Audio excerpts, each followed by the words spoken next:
Hi guys, today we have set 75310 Duel on Mandalore. The set has 147 pieces and retails in the United States for $20. Let's take a look at the box art. Up top we have an actual size Darth Maul minifigure. On the side box art we can see the side box art, which is always great for LEGO Star Wars, and nothing on the blank side. Let's open the set up and see what the contents are inside. So we will have one large bag, one small bag, a small instruction manual, and a small sticker sheet. The sticker sheet shows some detail on the back of the Mandalorian throne, as well as the prison that Darth Maul will be placed in this set. So let's get to building. I just wanted to point out something here. I'm not too mad about it, but this is the first time it ever happened to me with LEGO.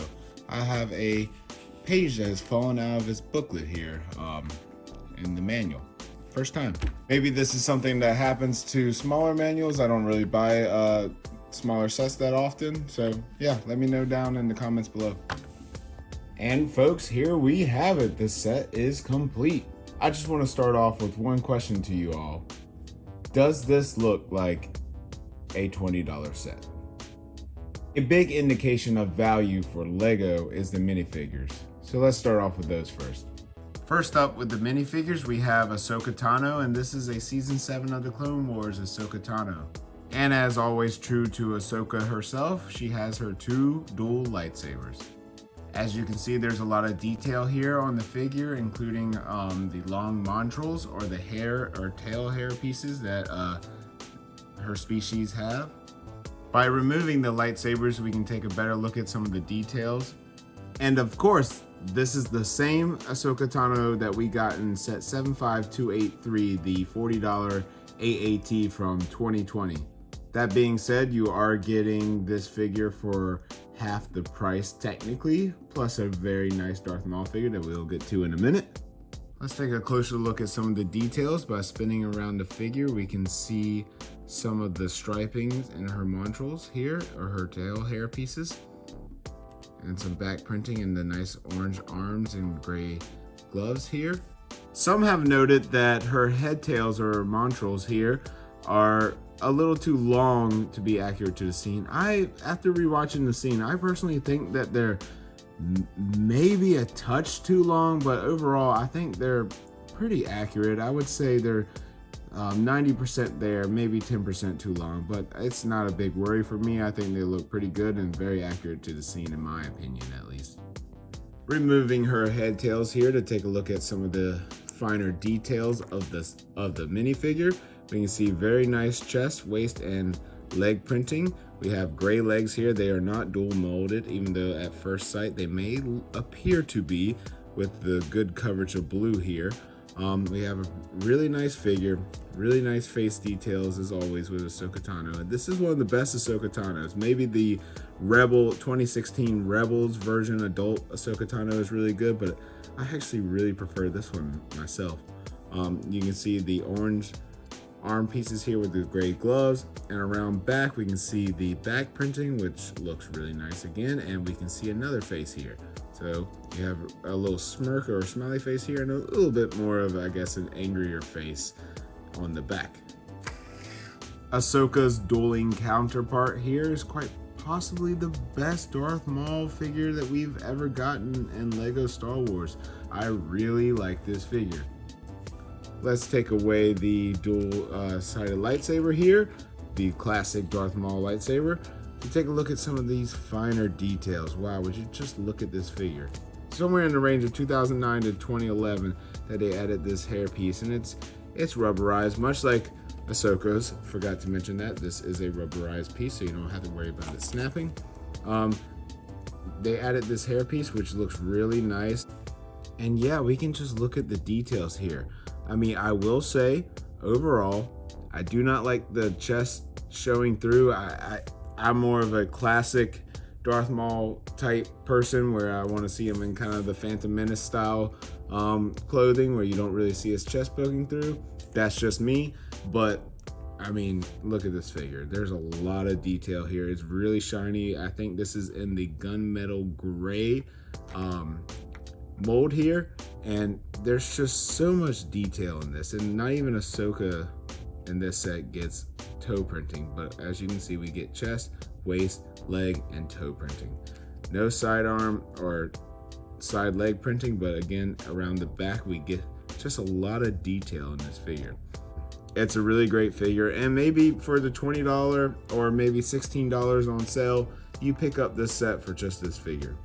I think, you know, a Clone Wars style Darth Maul is on everyone's list, and you can't ask for a better set to get it out of than a $15, $16, $20 set. I think this set does what it can for the $20 price point. It would be a much bigger and probably $200 set to add any more detail to the scene, because it's a pretty empty room with some ornate details around the walls and such, but I think Lego picked the right portions of the scene that are needed. Let's start off by taking a look at some of the play features. So on the throne itself, the throne of Mandalore, we have a couple little play features and some stickers here. We have some nice details up here that are very accurate to the scene. We have some sticker elements here on these trans orange pieces that looks really good and accurate to the scene. We have another sticker here, but essentially you can place either Maul or Ahsoka in the throne. And as you can see through the scene, there's a crack in the window halfway through the fight, and you can recreate this here by launching a minifigure right out the back. So this is just on a hinge piece, and it can fall all the way back. You can put a minifigure here on these studs and maybe play, have some play features like that, but really you could just kind of take one of the figures and without a lightsaber, of course, kind of fling them through the wall right there. Pretty cool for, you know, play feature for a kid. Moving on, there's some other hidden features of this set. We can see right here that this is a little sliding case. You can't slide it this way because of the studs, but they left out the studs on this side. So you can push it through and pull out a little compartment to hide a blaster. Maybe this is back from Duchess's teens, just, you know, keeping a blaster on her at all times, because Mandalore is not a very stable and nice place to live in terms of conflict. Another nice value add to the set, or maybe an inflation to the set, because I think this set, and we'll get into it, like I said, a little bit later, I think this set should have been about $15, but we'll get into it.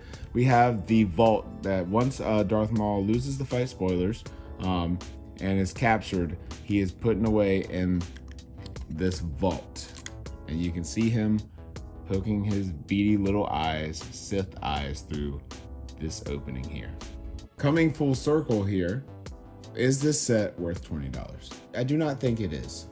I think this set should have been retailed at about $15.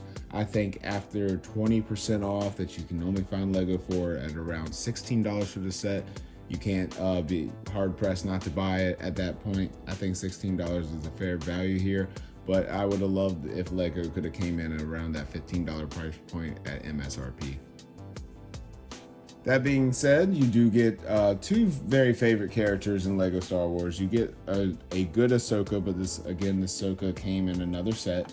And as of right now, this is an exclusive Darth Maul figure, and it looks pretty good. I do, like I said earlier, I do not like the open chest piece. I just don't like the look on that on Darth Maul. But overall, this is a good figure, and you can recreate a scene here, and I think that's good for play features. So, I mean, all that being said, with the value proposition in there at $20, I'm gonna rate this set a 7.5 out of 10. Great figures. I love the throne. I love this. $20 was a bit much. 16, 15 is perfect. But anyway, guys, I've been Devo the Hero. Thanks for watching to the end of the video. Please like and subscribe and ring the notification bell. And don't forget about our giveaways. At 100 subscribers, we're going to be giving away a 501st Battle Pack, and we have another big giveaway valued at about $85 at 100 subscribers, and maybe even a UCS set at around 5 or 10,000 subscribers. More information on that to come in the future. But anyway, please like and subscribe and click on the end screen now to look at more exciting Lego content. Thanks, guys. The sticker sheet shows some detail on the back of the Mandalorian throne, as well as the vault that Darth Vader